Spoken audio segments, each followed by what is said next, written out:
Hey, what's up, you guys? This is Johnathan Frye. He's a vendor. How long have you been vending? 3 years. Right. So we're just gonna ask him some quick questions about just I guess the vending experience, sort of like what it's all about. So to you, what are the basics of vending? Basically, it's a stock market. You have to constantly check your prices. You have to constantly be talking to people, trying to get an idea of what everybody's into. You basically have to spend a lot of your time on eBay and a lot of time on vendors, seeing what everybody's paying, what everybody's selling for. It's just a really, really big stock market. When and why did you get into vending? Really crazy story. I moved out to Vegas when I was 18, and I sold a deck box of old cards for like $150 to Troll and Toad. And I immediately saw that there was money in the game, so I just started looking on Craigslist for buy lists and people selling stuff, and so I just started buying and selling, and just kind of spiraled out of control. What would you say are some of the ups and downs of vending? The ups and downs, definitely the prices. That's the whole game, is just keeping track of it. And the ups are when you get really good deals, and the downs are when stuff gets reprinted, stuff gets banned, stuff changes really, really fast. Bouncer went from $35 in a highly wanted card to $18 overnight. Roach went to 15 to 10. Do you ever have experiences with players where they feel like they're getting gypped or just things like that? Yeah, probably 1 out of every 3 people I work with get really offended, and it's just, most people just don't understand, it's a job for us. It's not really personal.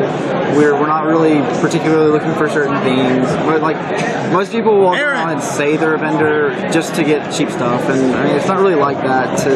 To be an actual legitimate vendor, you basically just pick up anything. You don't really have a personal card list. So what advice would you give to people who actually want to be real vendors? People skills. You have to have people skills. You have to be very positive. You have to keep your attitude upright, or people just get shunned away from you and they don't want to work with you.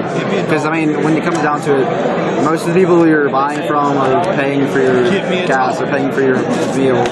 What would you say would be a good way to start it off? Any particular any big investment maybe would need to be made, or Aaron, seriously, get me what it was. Usually around round 4, round 5 of YCS or a big regional, you can pretty much buy a binder for a couple $100.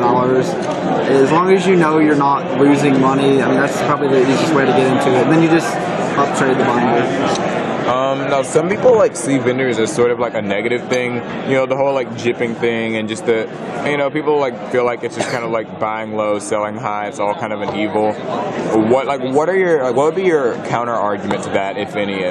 My counter argument is I'm here for the players. I'm not really here to make a ridiculous amount of money. I'm not rich. None of us are really rich. We don't eat at Olive Garden, Red Lobster every night. It's a lot of investment on our part, and we lose a lot of money a lot of the time.